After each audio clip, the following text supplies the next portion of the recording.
मेरे कुछ दोस्त है फॉरनर्स, ठीक है, वो मुझे इस तरह ट्रीट करते हैं कि जैसे मैं ना कोई टेररिस्ट हूँ, क्योंकि आप पाकिस्तान है क्योंकि मैं पाकिस्तानी हूँ। पाकिस्तान ने तो टेररिज्म करवाई पहले, उसमें हासिल जीरो किया। सुना है कि जम्मू के अंदर और कुछ जगह पे टेररिस्ट एक्ट हुए हैं, तो इसमें इंडिया को नुकसान क्या हो सकता है?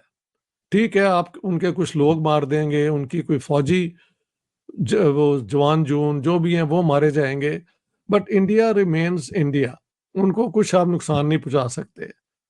आपका सत्यानाश जो है वो सबको नजर आता है।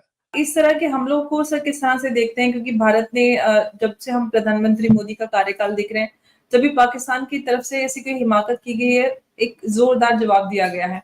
किस तरह की कार्रवाई की उम्मीद हम कर सकते हैं इस तरह के हमलों को लेकर, क्योंकि लोगों के बीच बड़े एक बदले की और पाकिस्तान को मुंहतोड़ जवाब देने की मांग बनी हुई है प्रधानमंत्री मोदी को लेकर। वो तीनों इंडियंस नहीं है, अच्छा। ठीक है, और उनके पास जो है वो राइफल्स मिली हैं जो कि यूएसए मेड राइफल्स ठीक हैं, हो गया। 4 राइफल्स मिली हैं, ठीक है। और वो तीनों मेरा ख्याल है शायद मारे गए हैं। लेकिन सबसे पहले तो हम इस वाकये को बहुत अफसोस का इजहार करते हैं। पाकिस्तान का एटीट्यूड टुवर्ड्स इंडिया, और अब तो इन्होंने जो मतलब जम्मू में और कई जगह पे टेररिस्ट अटैक हो गए हैं, तो ये कहां से फिर पाकिस्तान अपनी हरकतों से बाज नहीं आता। तो ये पाकिस्तान का दोहरा रवैया कब तक चलने वाला है सर? ये खत्म हो चुका है उनका गेम। जो उनके यहाँ इस समय क्राइसिस है उससे बाहर निकलना बड़ा मुश्किल काम होगा। पॉलिटिकल लीडरशिप जो है, जिसकी थोड़ी पकड़ है सियासत, तो वो जेल में बैठा है। तो डॉक्टर साहब, इससे कम से कम हमें तो नहीं लगता कि इंडिया पर जो है कोई असर इसका पड़ेगा, उनको कोई फर्क पड़ेगा। हाँ, पाकिस्तान अगर रिलेशन बनाए तो उसको बहुत फायदा हासिल हो सकता है। तो सर, क्या आप समझते हैं कि एक ऐसे बड़े इवेंट पर पाकिस्तान का मौजूद ना होना, तो इसका मतलब है कि बाकी साउथ एशिया इकट्ठा है, लेकिन एक कंट्री जो है वो उससे अलग है? देखें, अगर इन्होंने मुबारकबाद इन टाइमली भेजी तो फिर इंडिया वाले इनवाइट इन्हें कैसे करते? ठीक है, नहीं सर, वो शहबाज शरीफ की तरफ से, प्राइम मिनिस्टर शहबाज शरीफ की तरफ से तो मुबारकबाद जब सेरेमनी हो गई है उसके बाद अगले दिन पहुंची है। तो फिर वो क्यों पाकिस्तान को इनवाइट करते हैं? Under what basis? जब आप उनकी इस सेरेमनी में या इस अपनी उनकी खुशी में हिस्सा ही नहीं लेना चाहते, why should they invite Pakistan? तो ये तो पाकिस्तान की हमाकत है, पाकिस्तान का एटीट्यूड टुवर्ड्स इंडिया।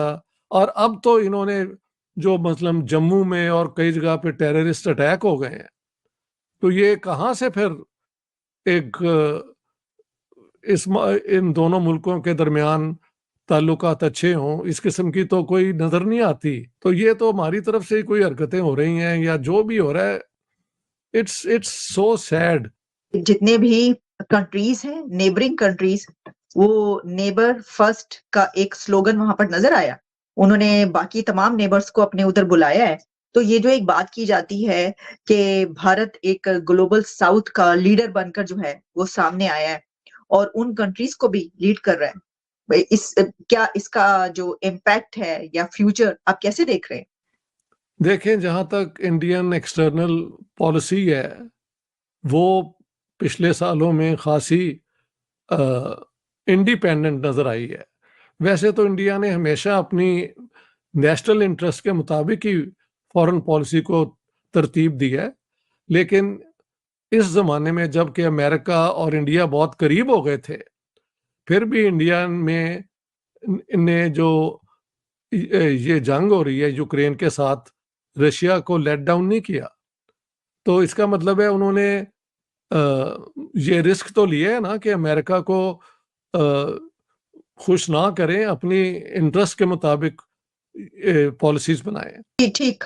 तो डॉक्टर साहब, हाँ, जो ग्लोबल साउथ है उसके काफी राइट्स की भी बात करता है इंडिया, और सिर्फ ग्लोबल साउथ ही नहीं बल्कि जो अफ्रीकन कंट्रीज हैं उसके भी राइट्स की बात करते हैं। हमने जी यहाँ जी, तक बिल्कुल। देखा, जी, हमने यहाँ तक देखा कि यूएन में भी काफी ऐसी कंट्रीज के जिनकी पहले से नहीं थी, उनको ऐसी समिट्स में बुलाया गया, इंडिया की तरफ से वेलकम किया गया और फिर उनकी वहां पर से भी हुई, यूएन में उनको मेंबरशिप भी कईयों को दिलवाई गई।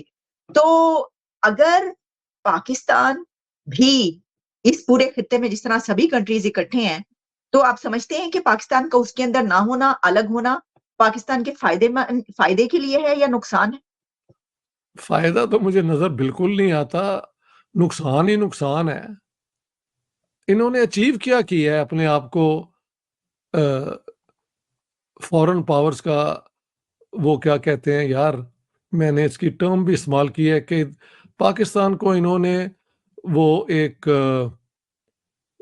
रंटियर स्टेट बना दी कि आप हमें पे करें, हम आपकी खिदमत करेंगे। यानी अफगान जिहाद ये कैसा जिहाद है जिसकी फंडिंग अमेरिका से आ रही है, बाकी खैर अरब मुल्क भी इन्वॉल्व थे, उसमें इसराइल भी इन्वॉल्व था, उसमें चीन भी इन्वॉल्व था, जिसका कोई इस्लाम मुस्लिम के साथ कोई ताल्लुक नहीं है।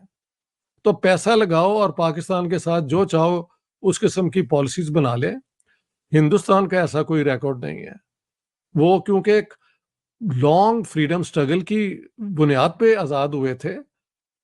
हमने तो अंग्रेज़ों के खिलाफ आधे घंटे के लिए कोई एजिटेशन नहीं की और उनकी गोद में बैठ के हमने पार्टीशन करवा ली।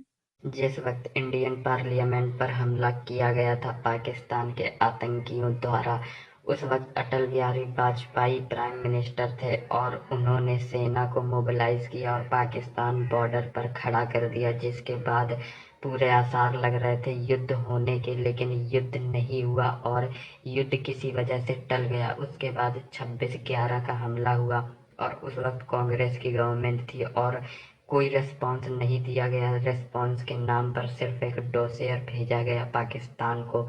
उसके बाद सरकार बदली और उरी हमला हुआ। उरी हमले के बाद इंडियन आर्मी ने मुंह तोड़ जवाब देते हुए पाकिस्तान के अंदर जाके सर्जिकल स्ट्राइक करी और उरी हमले का बदला लिया। उसके बाद पुलवामा हुआ। पुलवामा में भी हमारे 40 जवान शहीद हुए और इसके बाद एक बार फिर जो रेस्पॉन्स था उसको बढ़ाकर एयर स्ट्राइक की गई इंडियन एयर फोर्स द्वारा पाकिस्तान की बॉर्डर के अंदर घुसकर बालाकोट में।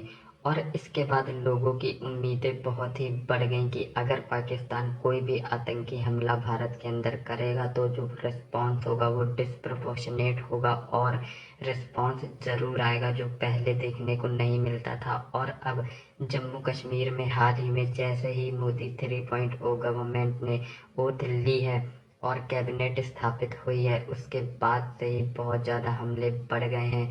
टूरिस्ट पर हमले हो रहे हैं, सिविलियंस पर, जो कि पहले नहीं होता था, और सैनिकों पर हमला होता था, लेकिन अब सैनिकों पर नहीं सिविलियंस पर हमले हो रहे हैं। इसके बाद लोग कयास लगा रहे हैं कि भारत बहुत ही बड़ा रिस्पॉन्स दे सकता है, क्योंकि भारत ने खुद के लिए जो बार है वो बहुत ही हाई सेट कर रखा है और इसी वजह से पूरा एंटिसिपेट किया जा रहा है कि भारत कुछ ना कुछ जवाब जरूर देगा। और इसी को मद्देनजर रखते हुए पाकिस्तान की जो आर्मी है वो काफ़ी अलर्ट पर है और डरी हुई भी है, क्योंकि उन्हें पता है कि मोदी सरकार रेस्पॉन्स जरूर देगी। और देखने वाली बात ये है कि ये रेस्पॉन्स किस तरह का होगा और कब आएगा। रिस्पॉन्स होगा भी या रिस्पॉन्स को टाल दिया जाएगा।